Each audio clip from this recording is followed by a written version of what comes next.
Next हम बात करेंगे नेक्स्ट कलेक्शंस ऑफ नंबर की। सो ध्यान से देखिएगा, नेक्स्ट कलेक्शन ऑफ नंबर हमारे पास क्या है। हम बात करते हैं कोई भी ऐसे नंबर्स जो p by q फॉर्मेशन के हो। ध्यान से देखिएगा, those numbers which are of the form of p by q where p and q belongs to whole numbers। दोनों के दोनों जो है वो किसको बिलोंग कर रहे हैं, होल नंबर्स को बिलोंग कर रहे हैं। ठीक है, this is the symbol of belongs to. Again मैंने जैसे आपको पहले भी बताया, p and q जो है वो क्या है, बिलोंग कर रहे हैं होल नंबर्स को। मतलब p भी एक होल नंबर होगा, q भी एक होल नंबर होगा, with a condition that q can not be zero, q zero के इक्वल नहीं हो सकता। ऐसे सच नंबर्स को हम क्या बोल देते हैं, फ्रैक्शंस बोल देते हैं। सो देखिए, फ्रैक्शन हमारे पास क्या है, those numbers which are of the form of p by q where p is a whole number, q is a whole number with the condition that q cannot be zero, उसे हम क्या बोलेंगे, fractions बोलेंगे। Let us suppose, example देख लेते हैं इसका। अगर मैं इसके एक एग्जांपल के बारे में बात कर रही हूँ, सो मैं बोल देती हूँ एग्जांपल में, लेट अस सपोज मेरे पास एक नंबर है which is of the form 1 by 2, या फिर है 3 by 4, या फिर है 5 by 6, या फिर है 7 by 8 and so goes on। ऐसे सच नंबर्स को हम क्या बोल देंगे, they are nothing but fractions। why so? क्योंकि इसमें एक न्यूमिनेटर है, एक डिनोमिनेटर है, एंड इंपॉर्टेंट चीज क्या है कि numerator and denominator both are, दोनों के दोनों क्या है, whole numbers हैं, both are whole numbers with a condition that the denominator of all these numbers are not zero।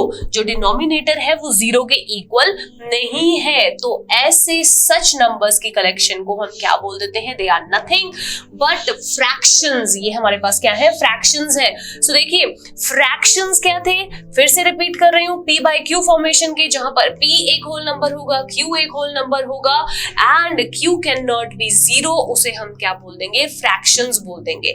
So let us suppose हम एक एक्टिविटी करते हैं, क्योंकि हमें क्या करना है, हमें फ्रैक्शंस से रेशनल नंबर्स तक का डिस्टेंस जो है वो कवर करना है। सो देखिए, ध्यान से देखिएगा, लेट अस सपोज मैं एक एक्टिविटी के बारे में बात कर रही हूँ और मेरे पास कोई भी 3 पॉइंट्स हैं, कोई भी 3 points, let us suppose a है, b है और c है, एंड राजेश को क्या करना है, सबसे पहले a से b तक का डिस्प्लेसमेंट कवर करना है, डिस्टेंस कवर करना है। तो मैं यहाँ पे क्या बोल रही हूँ कि let us suppose Rajesh when moving from the point a to b is covering a displacement of about 50 meters। वो क्या कर रहा है, डिस्प्लेसमेंट कवर कर रहा है 50 मीटर्स की। एंड फर्दर सेम ही तरीके से वो क्या कर रहा है, A से C तक के डिस्प्लेसमेंट को कवर कर रहा है, but in a reverse direction. वो क्या कर रहा है, रिवर्स डायरेक्शन में मूव करते हुए सेम डिस्प्लेसमेंट जो उसने A से B में कवर की थी, वही वो A से C में कवर कर रहा है। बट हमें पता है कि अगर वो रिवर्स डायरेक्शन में मूव किया है तो डिस्प्लेसमेंट मेरे पास क्या बन जाएगी, -50 मीटर्स बन जाएगी। ध्यान से देखिएगा, जब हम फॉरवर्ड डायरेक्शन में जा रहे हैं तो हमारे पास जो डिस्प्लेसमेंट है वो 50 मीटर की है। जब हम रिवर्स डायरेक्शन में जा रहे हैं, बैकवर्ड डायरेक्शन में जा रहे हैं, तो डिस्प्लेसमेंट हमारे पास कितनी आ रही है, -50 मीटर्स की आ रही है। अब अगर मैं आपको बोलूं कि इस 50 मीटर्स की डिस्प्लेसमेंट को जल्दी से किलोमीटर्स में कन्वर्ट कर दीजिए, किस में कन्वर्ट करना है, किलोमीटर्स में कन्वर्ट करना है, तो आप क्या करेंगे, कन्वर्जन। हमें याद है कन्वर्जन क्या होती है कि 1 किलोमीटर में हमारे पास 1000 मीटर्स होते हैं। 1 किलोमीटर में 1000 मीटर्स होते हैं, सबको पता है। सो 1 मीटर में हमारे पास कितने किलोमीटर्स हो जाएंगे, 1/1000 किलोमीटर्स हो जाएंगे। अच्छा, हमें कन्वर्जन किसकी करनी थी, हमें 50 मीटर्स की कन्वर्जन करनी है। सो 50 मीटर्स की कन्वर्जन जल्दी से देखते हैं। 1 मीटर की कन्वर्जन ऐसी थी, सो 50 मीटर्स हमारे पास कितनी हो जाएगी, it will be 50 into 1/1000 kilometres. जल्दी से वैल्यू जो है वो कैंसिल आउट कर लेते हैं। देखिए 0 से 0 कैंसिल हो जाएगा, हमारे पास बचेगा 5/100।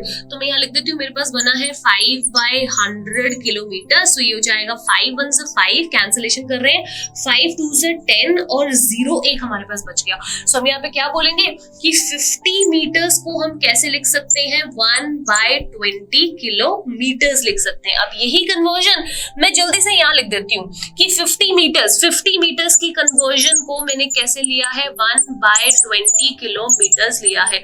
अब आपसे मैं यहाँ पे क्वेश्चन पूछूं कि क्या बच्चे 1/20 किलोमीटर एक फ्रैक्शन है? सो आप मुझे जल्दी से इसका आंसर दे दोगे, yes ma'am it is nothing but a fraction. Why so?